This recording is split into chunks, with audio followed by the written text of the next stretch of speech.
Addition of mixed fraction. ഒരു അടിപൊളിയായിട്ട് എങ്ങനെ ഇങ്ങനത്തെ ഒരു പ്രോബ്ലം സോൾവ് ചെയ്യാന്നുള്ള ഒരു രീതിയിൽ നമ്മൾ അടുത്ത് നോക്കാൻ പോകുന്നത്. സിമ്പിൾ ആയിട്ട് നമുക്ക് സോൾവ് ചെയ്യാം. ആദ്യം ഈ 5ഉം ഈ 7ഉം ആഡ് ചെയ്യാം. അപ്പൊ എത്ര നമുക്ക് കിട്ടാം? 5 പ്ലസ് 7 ആഡ് ചെയ്യുമ്പോൾ നമുക്ക് എത്ര കിട്ടും? 12. ആ 12 നമ്മൾ എന്ത് ചെയ്യാം? ഇവിടെ എടുത്ത് എഴുതാം. അടുത്തതായിട്ട് അടിയിലുള്ള 2 5ഉം 3ഉം അതെന്ത് ചെയ്യാം? 2ഉം ആദ്യം ആഡ് ചെയ്യാം. 5 പ്ലസ് 3 ആഡ് ചെയ്ത് കിട്ടുന്ന ഉത്തരം എന്ത് ചെയ്യാം? ഇവിടെ മേലെ എഴുതാം. എന്നിട്ട് സാധാരണ നമ്മ വരക്കുന്ന ഒരു ഡിവിഷന്റെ ഒരു വര വരക്കാം. എന്നിട്ട് വീണ്ടും അടിയിലുള്ള 2 എന്ത് ചെയ്യാം? ഇൻറ്റു ചെയ്യാം. 5 ഇൻറ്റു 3 നമുക്ക് എത്ര കിട്ടും? 15 കിട്ടും നമുക്ക്. അപ്പൊ ആ 15 ഇവിടെ ഇട്ട് കൊടുക്കുക.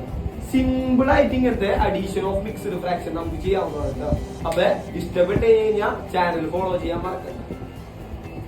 അഡീഷൻ ഓഫ് മിക്സ്ഡ് ഫ്രാക്ഷൻ ഒരു അടിപൊളിയായിട്ട് എങ്ങനെ ഇങ്ങനത്തെ